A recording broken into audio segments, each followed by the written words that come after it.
Sean bienvenidos todos, hermanos, un gozo poder verles. Estamos esta tarde un poco diezmados también con asistencia. Tenemos muchos hermanos que hoy no podrán estar con nosotros.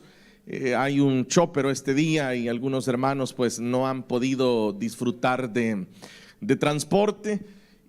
Otros han hecho su esfuerzo para poder estar. Y otros pues gracias a Dios son los hermanos que están acá más cercanos, los hermanos del distrito 1. Así que es bueno verles y es bueno que estemos congregados. Esta mañana estuvimos compartiendo el mensaje de la palabra del Señor en el aniversario de la iglesia filial en San Juliano, que estuvo celebrando ya su séptimo aniversario, nuestro hermano Bartolomé Portillo, y pues en nombre de ustedes estuvimos felicitándoles. Así que qué bueno por los hermanos y qué bueno que ustedes también esta tarde están listos para ser edificados por la palabra del Señor, que esa es nuestra mayor preocupación siempre, que el Señor nos hable, que el Señor nos edifique, porque la palabra es el alimento que nosotros tanto necesitamos.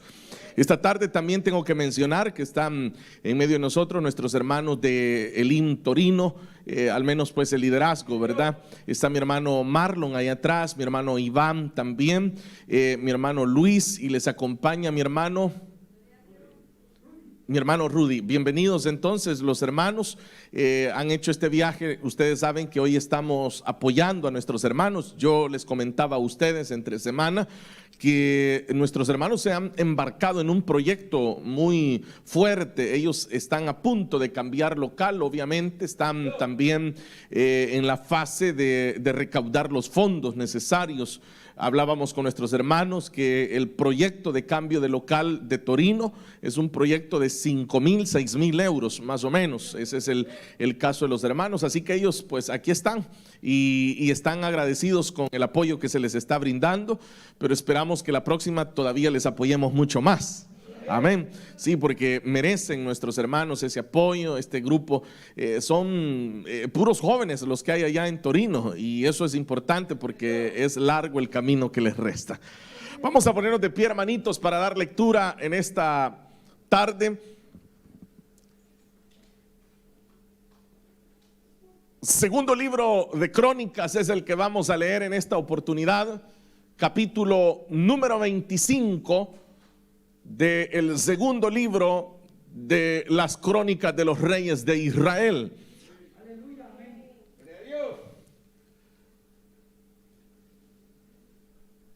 Versículo que leo es el versículo 7 en adelante. Saludamos también a todos nuestros hermanos que a través del internet se unen desde diferentes naciones. Les enviamos a todos un saludo y un fuerte abrazo desde la ciudad de Milano. Dice la palabra del Señor, versículo 7 del capítulo número 25 del segundo libro de Crónicas. Dice la palabra del Señor: pero un hombre de Dios fue a verlo y le dijo: Su Majestad, no permita que el ejército de Israel vaya con usted, porque el Señor no está con esos efraimitas. Si usted va con ellos, Dios lo derribará en la cara misma de sus enemigos, aunque luche valerosamente, porque Dios tiene poder para ayudar y poder para derribar. Amasías le preguntó al hombre de Dios: ¿qué va a pasar con los 3,300 kilos de plata que pagué al ejército de Israel? El Señor puede darle a usted mucho más que eso, respondió. Amén. Hasta ahí dejaremos, hermanos, la lectura. Pueden tomar sus asientos y oremos. Padre, te damos gracias en esta tarde por la bendición que tenemos de reunirnos para poder meditar en tu buena palabra. Te doy gracias por la vida de cada uno de los hermanos que hoy están presentes, los hermanos que a través del internet se unen también para recibir este consejo.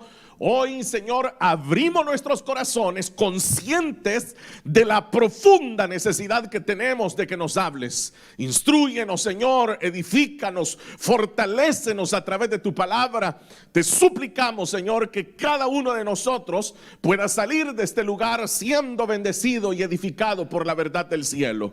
Ahora ponemos en tus manos nuestras necesidades, ponemos en tus manos nuestras aflicciones, ponemos en tus manos a los que están enfermos, pidiéndote, Señor, que hagas una obra poderosa de sanidad sobre los cuerpos enfermos.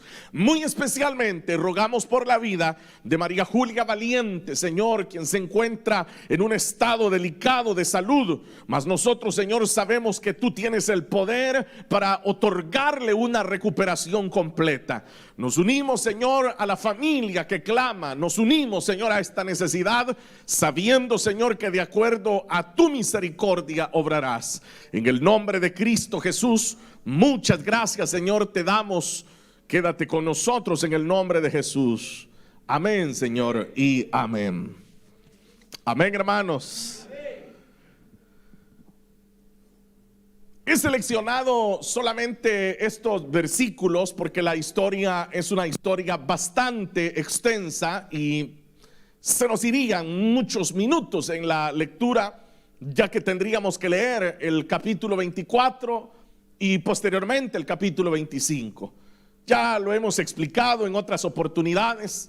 Es bastante atrevido que un predicador intente predicar sobre un versículo, sobre 2 versículos, ignorando por completo el antetexto, el contexto que se tiene que abordar. Porque dentro de la escritura, cada historia tiene un porqué. Dentro de la Biblia, todo lo que está escrito tiene algo que contarnos que había sucedido antes o que sucederá después también. Por eso es que la escritura es completa. El panorama bíblico tiene que ser expuesto de manera íntegra para que nosotros podamos obtener siempre una enseñanza verdadera. Porque de algo todos estamos de acuerdo, es que la Biblia es un manantial de enseñanzas maravillosas para nuestra vida. El ser humano puede aprender muchísimas cosas, puede aprender ciencia, puede aprender tecnología, puede aprender filosofía, pero aprender de la escritura es un regalo maravilloso, porque dice ella misma que ella contiene palabras de vida eterna para el hombre. Ese es el caso de esta historia, de la cual, como digo, solo hemos tomado algunos versículos, pero que más adelante entenderemos este diálogo que se da entre un profeta y un rey. Ellos son los que están generando este diálogo. Un rey, el rey de Judá, que se llamaba Amasías, y un hombre de Dios, un profeta que en este caso es anónimo porque no se nos brinda el nombre de este profeta. El diálogo que ellos tienen es un diálogo muy interesante. Pero antes de llegar al diálogo, quiero, como dije, ponerle el panorama completo. Amasías era el hijo de otro rey que se llamaba Joás. Recuerde que era la época de la monarquía en Israel, y Joás había sido su padre. Joás era el rey de Judá, pero Joás tuvo una particularidad, y es de que él fue buen rey para Judá mientras él estuvo acompañado de un sacerdote que siempre estuvo allí a la par de él. Este sacerdote era el que ejercía esa, podríamos llamarle, influencia maravillosa y divina sobre la vida de este rey. Si ustedes hoy, al llegar a sus casas, pueden dar lectura al capítulo 24, y ahí se darán cuenta de este rey que se llamaba Joás. Se darán cuenta del sacerdote que se llamaba Joyadá. Joyadá era el sacerdote de Dios, y él era el que siempre estaba influenciando el corazón de Joás para que hiciera lo recto delante del Señor. Joyadá siempre indicaba lo que a Dios le agradaba, y mientras, como digo, mientras este sacerdote estuvo con vida, el rey Joás hizo lo bueno ante los ojos del Señor. Por eso es importante rodearnos de personas que nos inclinen a obedecer a Dios. Por eso es importante que nuestras amistades, que los allegados nuestros, los más cercanos, sean personas que inunden nuestro corazón de deseos de obedecer a Dios. Porque las amistades, hermanos, pueden ser peligrosas. Los cercanos a nosotros pueden ser peligrosos. Puede ser que usted tenga deseo de hacer lo malo y sus amistades le inclinen a hacer lo bueno, o podría ser el caso contrario, que usted, queriendo hacer lo bueno, sus amistades le inclinen a hacer lo malo. Bueno, no dicen amén ustedes, pero es así, hermanos, es así. Y ese era el caso de este rey, de Joás, que mientras Joiada estuvo con vida, él agradaba a Dios. Pero dice la Biblia que Joiada falleció porque ya era un anciano, y dice que murió de 130 años. Y fue muriendo este sacerdote, y Joás comenzó a hacer lo malo. Por eso le decía que era el sacerdote. Y es bueno cuando Dios nos pone esas personas que nos sirven de freno para que nosotros no hagamos lo malo. Es bueno tener personas. Por eso es que los hijos deben de agradecer a Dios por sus padres, por esos padres que siempre están pendientes de ustedes, dándoles consejos. A veces hay hijos que se llegan a desesperar y dicen: qué barbaridad, yo he conocido otros padres que ni se meten en la vida de sus hijos, y mi mamá en todo quiere estar, mi papá en todo quiere estar. O a veces también es el caso de esposas que están encima de sus esposos, y los esposos dicen: qué tremendo, esta no me deja ni respirar. Pero usted tiene que pensar que muchas veces Dios está usando a su esposa para detenerle a usted de hacer lo malo. Es decir, Dios puede usar muchas vidas que sirvan, como dije, de freno para que nosotros no hagamos lo que a Dios desagrada. Ahora sí, ¿están de acuerdo o todavía no están de acuerdo? Eso es una realidad. Por eso es bueno. Por eso está en las iglesias, por ejemplo. En las iglesias no puede haber solo un pastor, por ejemplo. En las iglesias deben de haber autoridades que estén regulando la función de los ministros también. Todos necesitamos sentir ese tope, ese freno en donde podemos detenernos, en donde podemos darnos cuenta. Necesitamos personas que nos guíen, personas que nos digan: haz lo que a Dios le agrada. Eso que hiciste a Dios no le agrada. ¿Usted se enoja cuando le dicen que algo hizo mal, sí o no? Sean honestos, ¿se enojan o no se enojan? Porque hay algunos que se enojan y dicen: en mi vida no me gusta que nadie se meta. Otros dicen: no, mire, Dios y yo, no me gusta que nadie más se meta. Pero ese Dios y yo, Dios siempre usará personas que estarán cerca de usted para ayudarle a regular su conducta. Ese fue el caso de Joás, el padre de este rey Amasías. Tal fue el caso, para que usted tenga una idea, tal fue el caso que cuando muere Joiada, el rey comenzó a hacer todo lo que a Dios desagradaba. Y un hijo de Joiada, que era profeta, que se llamaba Zacarías, llegó a denunciarle al rey y a los suyos el pecado que ellos estaban cometiendo. Y les llevó una profecía de parte del Señor y les dijo: dice el Señor que por qué lo han abandonado. ¿Por qué lo han abandonado? Mientras Joiada estuvo con vida, ellos no abandonaron al Señor, pero cuando él murió, ellos abandonaron al Señor. Y el hijo de Joiada llega y le dice: dice el Señor Dios de Israel que por qué lo han abandonado. Y les dijo: como ustedes lo abandonaron, dice el Señor que Él también les va a abandonar. Porque usted sabe que eso es lo lógico. Si usted quiere disfrutar del respaldo de Dios, tiene que estar cerca del Señor. Si usted se aleja del Señor, ni sueñe que tendrá el respaldo de Dios en su vida. Porque los cristianos queremos abusar de la misericordia de Dios. Nosotros queremos estar lejos de Dios y en la necesidad que la misericordia de Dios nos rescate. Pero el Señor también nos entregará en medio de la adversidad si nosotros le hemos abandonado a Él. Ese fue el caso entonces de el rey Joás. Pero a lo que quiero llegar es que Joás estaba tan mal ya delante del Señor que lo que hizo fue dar la orden de que mataran a este profeta. Imagínense, era como callar la voz de aquel que les advertía lo que Dios estaba pidiendo.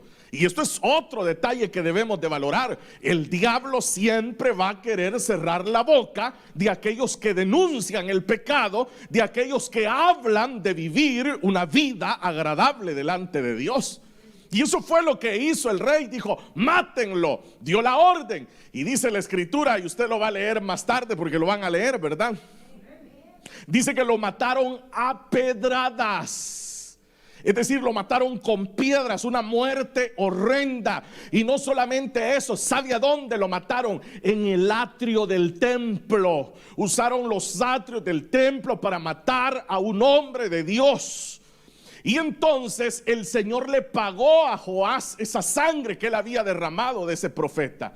Porque dice la escritura que unos ministros de él, unos siervos de él, lo asesinaron, conspiraron y lo mataron al rey. Entonces cuando él muere, llega a ser, y es ahora la historia que nosotros tenemos, Amasías se convierte en el rey. Dice la escritura que Amasías tenía 25 años cuando llegó a ser el rey de Judá. Recuerde, y hago la aclaración que era el rey de Judá porque ya el reino estaba dividido. Estaba el reino de Israel, y ya lo veremos en un momento, y estaba la casa de Judá. Entonces ahora Amasías es el rey. Y dice el inicio del capítulo 25 una frase que es muy común en estos libros de los reyes. Y la Biblia siempre está usando esa frase refiriéndose a los reyes. Dice: y agradó al Señor, pero no lo hizo de todo corazón. Esa es una frase muy recurrente en el libro de las crónicas, en el libro de los reyes. Pero ¿qué significa esa frase? Y eso es lo que usted y yo esta tarde debemos de valorar, porque creo que todos en parte buscamos agradar a Dios. Pero si nos preguntaran si nuestro corazón es totalmente agradable a Dios, no sé qué respondería usted. Si yo le hiciera la pregunta a usted y le digo de un 100% de su corazón, ¿cuánto es agradable a Dios? ¿El 50, el 60, el 70, el 80, el 90, el 95, el 97, el 99%? ¿Cuánto es el porcentaje que su corazón es agradable al Señor? Vea que le di esta oportunidad al 99 para que tengan la escapatoria de decir: solo en un 1% le fallo al Señor. Pero eso es lo que dice acá de los reyes. Siempre dice la Biblia eso. Y hizo lo malo ante los ojos del Señor, pero agradó al Señor en tal cosa. Parece que el ser humano nunca llega a esa etapa donde el ser humano pueda decir: todo mi corazón es agradable al Señor. Sin embargo, es lo que Dios espera de nosotros. Por eso Él dice en su palabra: hijo mío, dame ahora tu corazón. Porque lo que Dios quiere es que seamos completamente de Él. Lo que Dios quiere es que seamos entregados completamente a Él. El anhelo de cada uno de los que estamos acá debe de ser ese: que toda nuestra vida sea completamente agradable al Señor. Pero Amasías no lo fue. ¿Por qué no lo fue? ¿Por qué no lo fue? Esta sería la pregunta. Lo primero que hizo Amasías fue tomar venganza de los que habían matado a su padre. Eso fue lo primero que él hizo. Dice la escritura, y me encanta en el versículo número 3, porque dice: después de afianzarse en el trono.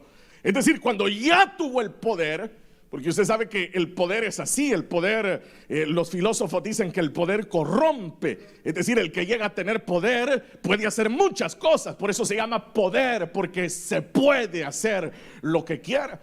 Entonces lo primero que hizo fue vengar la muerte de su padre. Y mató a los ministros que habían matado a su padre. Pero hizo lo bueno, dice. ¿Y qué fue lo bueno que hizo? Que le perdonó la vida a los hijos de estos ministros. Entonces vea cómo es el corazón del hombre, que en parte agradamos y en parte desagradamos. Pero ese debería de ser el desafío nuestro como cristianos: agradar a Dios en todo. Y yo creo que usted se puede identificar fácilmente en esto, porque sí o no que hay semanas, y voy a hablar de semanas, sí o no que hay semanas en las que usted agrada a Dios. Pero hay semanas en las que usted sabe que desagradó a Dios. Y a veces mentalmente hasta nosotros hacemos el balance y uno dice: bueno, la semana pasada sí que me porté bien con el Señor, pero esta semana sí que he desobedecido ante el Señor. Entonces vea, ese es el desbalance que nosotros llevamos en nuestra conducta delante del Señor. Pero ese debería de ser el desafío nuestro, que todos los días, desde que abrimos nuestros ojos hasta el momento en que vamos a reposar, nuestra vida sea una vida que agrade al Señor en todo. Bueno, solo como 3 hermanos dicen amén. Los demás, no sé si es que la ven muy lejos o la ven imposible. Entonces llegó el momento donde Amasías, y siga viendo la vida de Amasías, porque ya nos va a dar una enseñanza Amasías. El punto fue de que este hombre llegó un momento donde él dijo: voy a ir a la guerra contra Edom, porque Edom era el enemigo de ellos. Y él tenía 300,000 soldados tenía. Vea, 300,000 soldados es una cifra grande. Pero vino él y no se sintió seguro y contrató 100,000 soldados más. Pero para contratar esos 100,000 soldados, él tuvo que pagar. Yo no sé si usted ha oído el término mercenario. ¿Usted sabe qué es un mercenario?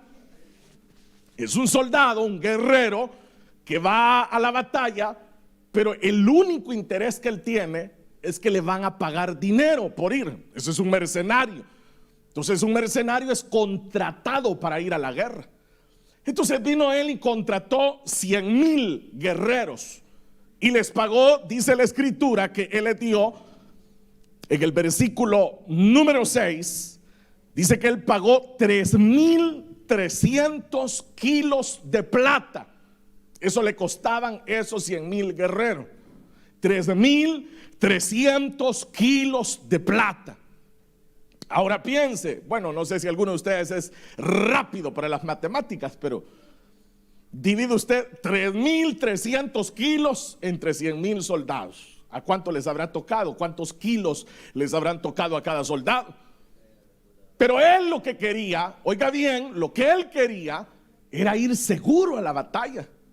Él no estaba conforme con los 300,000 que él tenía. Él quería llevar 400,000 soldados a la batalla. Y cuando él tuvo ya los 400,000 soldados, él dijo: ahora sí, dijo, me siento seguro, voy a ir a la batalla. Pero cuando él se preparaba para ir a la batalla, la escritura dice claramente que, y es lo que hemos leído en esta oportunidad, que llegó este profeta, este hombre de Dios, de quien no se nota el nombre, pero llegó y le dijo estas palabras. Le dijo: rey, el Señor no está de acuerdo con que esos 100,000 hombres de Israel vayan con usted. Note la orden del Señor, que es clara. Dice: el Señor no está de acuerdo que esos 100,000 hombres vayan con usted.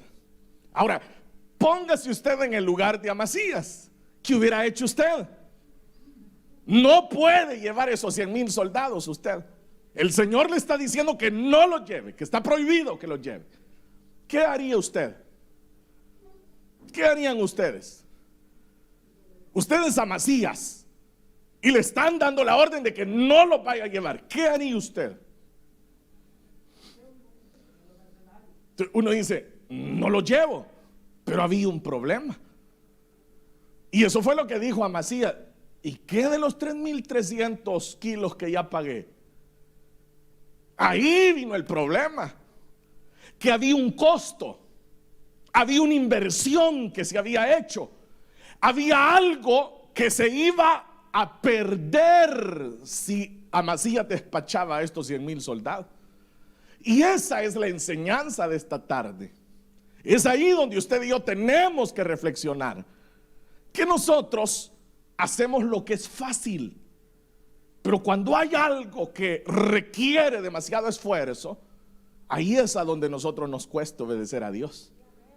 Cuando obedecer a Dios puede incluso significar perder algo, es ahí donde uno ya no quiere obedecer a Dios. Eso es la parte difícil de la vida cristiana. Cuando agradar a Dios es soltar algo. Bueno, por ejemplo, hay personas que saben que el trabajo que tienen No es un trabajo que les esté ayudando para tener una vida delante del Señor. Pero dicen, no lo puedo dejar porque, ¿y si lo dejo, de qué como? No, que ahí hay un desafío. Y si alguien me pregunta, ¿y usted qué haría, pastor? No, pídale al Señor dirección, le diría yo. Pero es usted el que tiene que decidir qué hacer. O personas que se ven involucradas en una relación que saben que no es agradable a Dios, y tener que tomar la decisión si soltar o no soltar esa relación. Cuando ya involucran aspectos de perder o ganar, es ahí donde el ser humano ya no puede tan fácilmente agradar a Dios. Y ese fue el desafío que le pone este profeta al rey. Le dice, vea el versículo 7.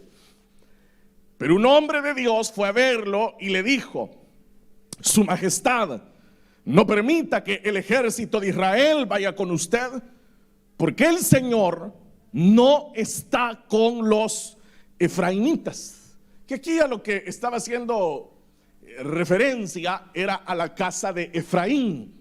Por eso le llama así, los efraimitas. Pero oiga, claro, el Señor le dice, no está con ellos. Él podía llevar esos 100,000 soldados, pero el Señor no iba con ellos. El Señor no estaba con ellos. Él podía ir a la batalla con los 300,000 que él tenía, y el Señor sí iba a ir con ellos. ¿Entiende eso? Entonces usted tiene que diferenciar y saber cuando Dios va y cuando Dios no va. Ya a las alturas que usted tiene de ser cristiano, ya usted ya debería de identificar cuando algo le agrada a Dios o no le agrada. Que a estas alturas todavía hay hermanos que dicen, mire, hermano, ¿y será pecado tal cosa? Y uno se queda así como que dan ganas de darles con la Biblia, porque ya hay cosas que, hermano, ¿y usted cree que es desagradable a Dios tal cosa? Cuando ya he escuchado cantidad de predicaciones al respecto. Pero ¿sabe qué es lo que pasa? Que los hermanos andan como esperando que uno les diga, oh hermano, yo no personal no creo. O que uno les diga, mire, depende de la situación, hermano. Es como que uno es abogado, que vamos a hallar el artículo donde está la rendija y echamos mano y ganamos el caso. Puede hacerlo, hermano, no hay problema. No funciona así. Dios es un Dios tan claro que Él da la orden clara. Dios les habla claro a ustedes, ¿sí o no? ¿O les queda alguna duda cuando Dios les da una orden?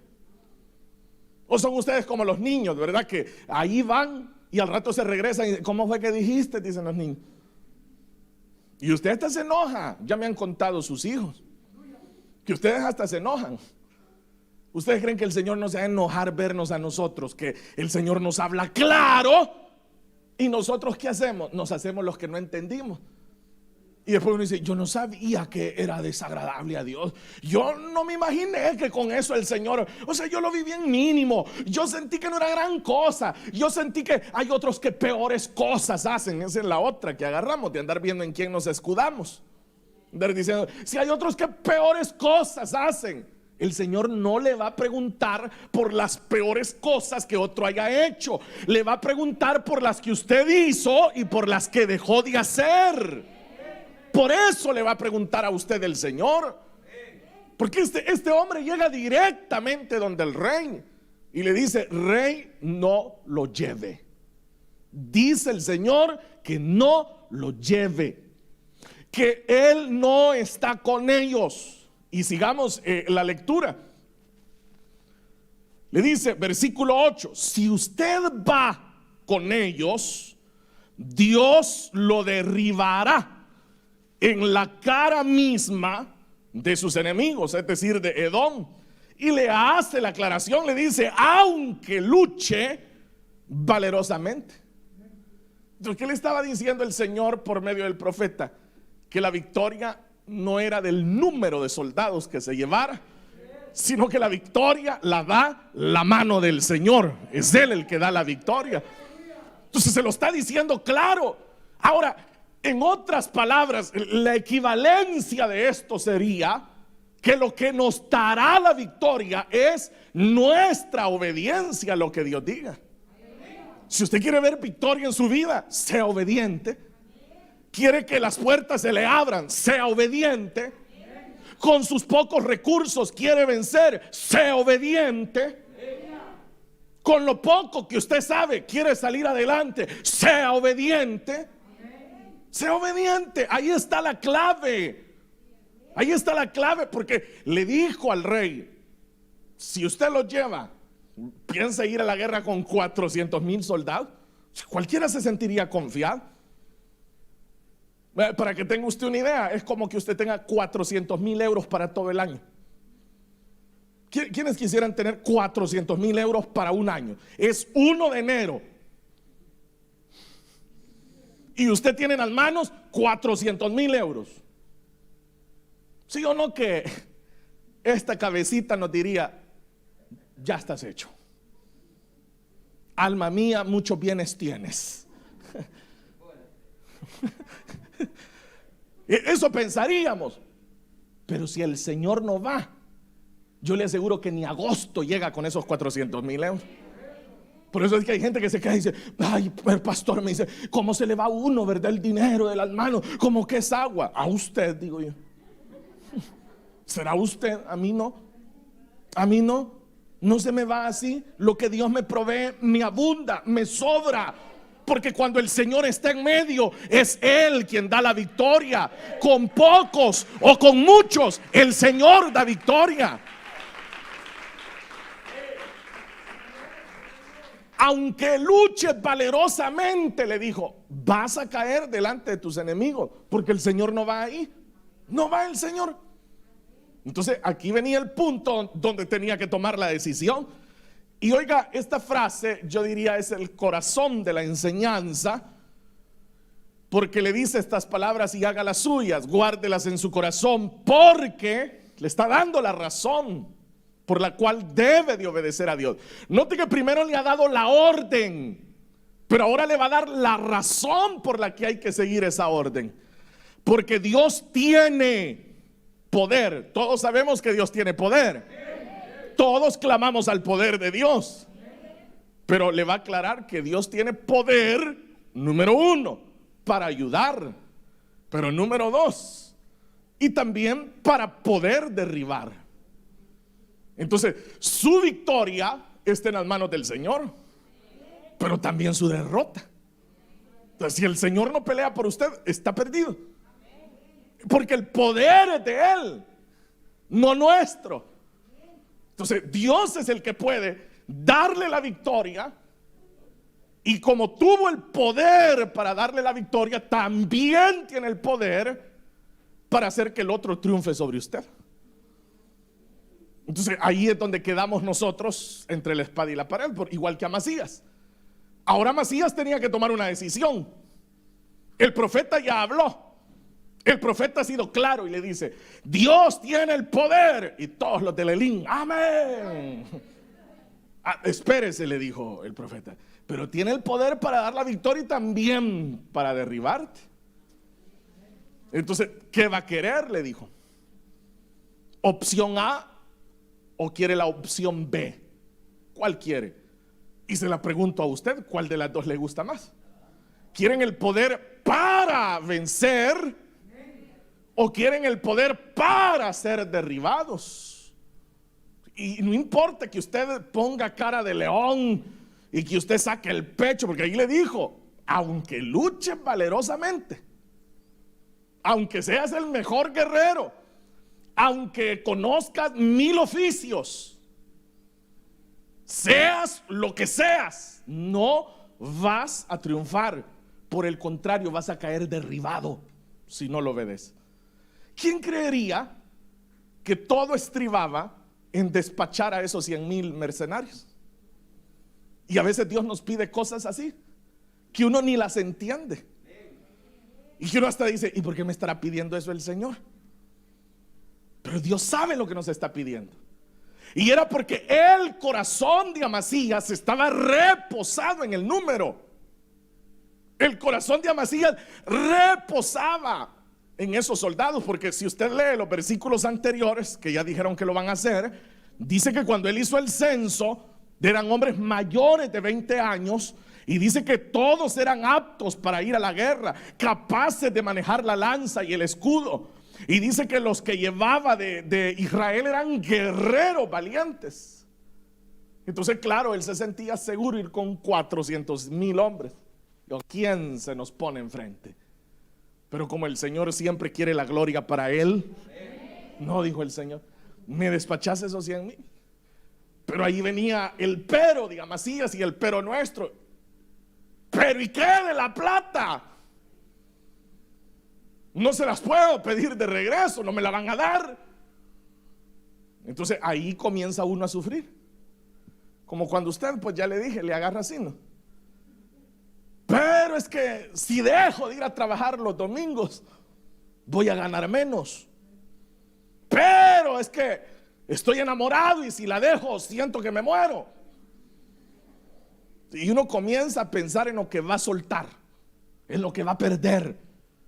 Pero pocas veces pensamos en lo que vamos a ganar obedeciendo al Señor. Entonces, ese es el punto que uno debe de entender, que lo que se pierde en Cristo se gana nuevamente en Cristo. Y que uno tiene que estar dispuesto a soltarlo.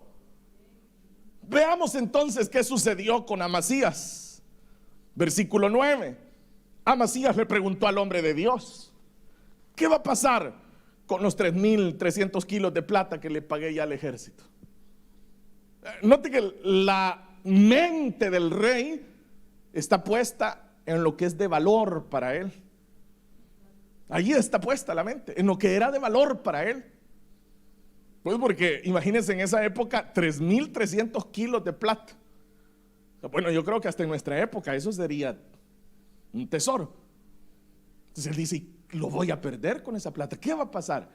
Pero la respuesta del profeta es contundente al decirle: el Señor puede darle a usted mucho más que eso.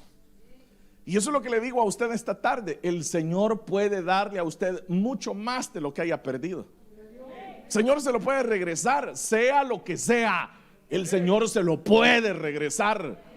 Y se lo puede regresar multiplicado, triplicado, porque Él tiene el poder para dar la victoria. Eso que no se le olvide, Él tiene el poder. Entonces ya le había dicho eso el profeta: Él tiene el poder. Y aquel todavía preguntando: ¿pero y qué va a pasar con la plata? ¿Por qué no pensó? Dios tiene el poder de darme la victoria, entonces Él tiene el poder de hacer que yo recupere esa plata. No lo pensó así, porque nuestra mente humana es así. Siempre pensamos en eso, en lo que vamos a perder. Por ejemplo, usted que estará perdiendo hoy de estar aquí, podrían estar perdiendo algo. Mire, estamos en tiempos en donde hay cristianos que hasta piensan y dicen: me estoy perdiendo del partido de fútbol si voy a la iglesia. Así que hemos llegado a grados en donde ya no se mide ¿dónde están puestos los corazones de los cristianos ahora? El Señor dijo en el capítulo 9 del Evangelio de Lucas. Hay dos pasajes en Lucas que son muy interesantes: el del capítulo 9 y el del capítulo 14 de Lucas. Porque el Señor le dice, en los dos pasajes, el Señor habla de negarse a sí mismo. Eso les dijo el Señor: el que no se niegue a sí mismo y tome su cruz, ese no es digno de ser mi discípulo, decía el Señor. Y en el 14 va más allá, porque en el capítulo 14 de Lucas, ahí va más lejos, porque les dice: el que no aborrezca aún su propia vida, ese no es digno de ser mi discípulo. Note al grado que el Señor llevaba las cosas. Era un grado de que hay que perder lo que se tenga que perder, hay que dejar lo que se tenga que dejar. No importa lo que hemos perdido por seguir al Señor, el Señor es quien se encargará de bendecirnos nuevamente. Nosotros como cristianos encontraremos muchas áreas en nuestra vida en donde seremos probados en esta dimensión. Habrá muchas áreas. Yo he conocido diferentes casos, ¿no? He conocido personas que han tenido que tomar decisiones extremas para agradar a Dios, y al final el Señor les ha respaldado. Y también he visto casos de personas que al final se niegan y es más lo que pierden por haberse negado. Entonces Dios es un Dios tan claro en lo que pide. Y Él esta tarde a cada uno de los que estamos acá nos habla claro. Y yo sé que en lo que he ido desarrollando el mensaje, usted ya pensó en sus 3.300 kilos de plata que debe de soltar. Aquí hay un montón de ustedes que ya pensaron en eso. Y si no lo pensó, le hago la pregunta: ¿ya identificó usted cuáles son sus 3.300 kilos de plata? ¿Ya los ubicó? Si ya los ubicó, suéltelos. Suéltelos. Porque si no los suelta, ya leyó lo que le dijo este hombre de Dios: aunque luches valerosamente, vas a caer delante de tus enemigos. Vas a caer. ¿Por qué? Porque Dios no va a estar allí. Y si hay algo que no debemos de perder de vista, es que cuando el Señor está de por medio, hay victoria segura para los hijos de Dios. Dice la Escritura que por eso era que Israel llevaba el arca, porque para ellos el arca representaba que Dios estaba con ellos. Y por eso llegaron momentos de crisis para el pueblo cuando perdían el arca y recordaban que Dios les había abandonado. Como la advertencia que ya les dije del capítulo 24 de este profeta que se llamaba Zacarías, que les dijo: dice el Señor que como ustedes lo han abandonado, Él también los va a abandonar. Imagínense que el Señor le diga algo así tan duro, tan cruel a uno. ¿Usted quisiera oír esas palabras del Señor para usted? Que el Señor le diga: bueno, hija, como tú me has abandonado, yo también te abandono. Hijo, como tú me has dado la espalda, hoy yo te doy la espalda a ti también. Eso es desastroso. Es duro. Por eso nosotros debemos de garantizarnos en todo momento que el Señor vaya con nosotros. Si el Señor camina al lado nuestro, no importa si llevamos 100,000 o solo llevamos 50,000, o si solo llevamos 10,000, o si vamos solos, no importa. Lo que importa es que el Señor vaya de nuestro lado, porque el poder es de Él y Él tiene el poder para darnos la victoria, para darnos de su ayuda, o tiene el poder para derribarnos. Entonces termino diciéndole a usted: ¿qué quiere usted? ¿Quiere que el Señor lo ayude o quiere que el Señor lo derribe? Es decisión suya. Yo aquí estoy como Zacarías, o como este otro profeta. Solo vengo y les digo: dice el Señor que suelten los 3.300 kilos de plata, que no se aferren a esos 3.300 kilos de plata. El que obedezca sabe que el Señor lo va a respaldar. El que no obedezca ya sabe lo que le dijo el Señor aquí a Amasías: yo tengo el poder, Amasías, para ayudarte o para derribarte.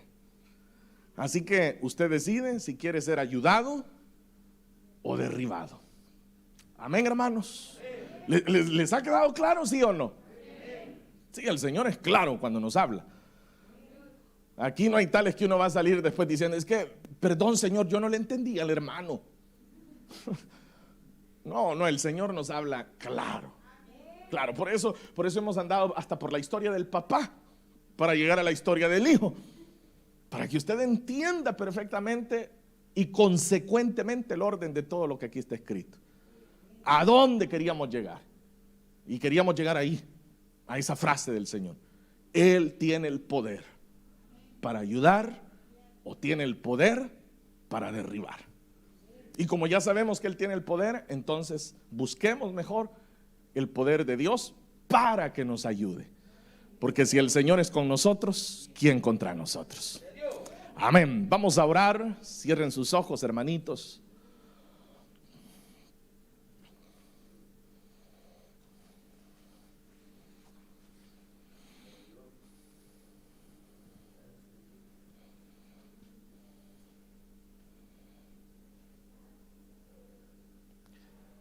Esta tarde, antes de orar por cada uno de los que estamos en este lugar, hago siempre una breve invitación. Si en medio de nosotros hay alguien que aún no le ha entregado su vida a Cristo Jesús, o que se apartó del Señor, siempre los brazos del Señor están abiertos. Si tú has visto el poder de Dios para ayudarte, pero probablemente también lo has visto, el poder de Dios derribándote, es porque te has apartado de Él. Pero el deseo del Señor es que todos volvamos a Él y nos acerquemos. Si en medio de nosotros hay alguien que desea entregar su vida a Cristo o reconciliarse con el Señor, levante su mano ahí donde está. Queremos hacer una oración por usted y pedir al Señor que venga sobre su vida. ¿Habrá alguien en medio de nosotros que se entrega al Señor? Si no lo hay esta tarde, vamos a orar y pídale al Señor, dígale: Señor, yo quiero ver tu poder ayudándome, no quiero ver tu poder derribándome, pero sé, Señor, que todo esto estará sujeto a la obediencia que yo tenga ante ti. Dígaselo al Señor. Oremos. Padre, te damos gracias por tu palabra. Gracias, Señor, por instruirnos siempre. Gracias porque cuando damos lectura a tu palabra y consideramos estas verdades, nos damos cuenta de lo bueno que tú eres, que todo esto que está escrito, como dijo el apóstol Pablo escribiendo a los Corintios, todo esto que está escrito fue escrito para ejemplo nuestro, para que nosotros entendamos cómo has afectado la vida de otros a través de tu consejo. Señor, guíanos, por favor. Guíanos para llevar una vida de obediencia, para llevar una vida, Señor, en donde cada paso que demos, lo demos consultándote a ti, en donde cada paso que demos, lo demos, Señor, en obediencia ante ti, sabiendo que de esa manera disfrutaremos de tu poder, disfrutaremos de tu ayuda. No queremos, Señor, que nos dejes avergonzados delante de nuestros enemigos. No queremos, Señor, ser derribados por nuestra desobediencia. Queremos, Señor, permanecer delante de ti, sujetos a ti, Señor, en todos nuestros caminos, sabiendo, Señor, que tuyo es el poder. Bendice, Señor, a esta congregación y ayúdanos para que por medio de tu palabra continuemos, Señor, creciendo y avanzando en la vida a la cual tú nos has llamado. En el nombre maravilloso de Cristo Jesús, nuestro Señor. Gracias, Señor. Gloria a Dios. Regalémosle una ofrenda.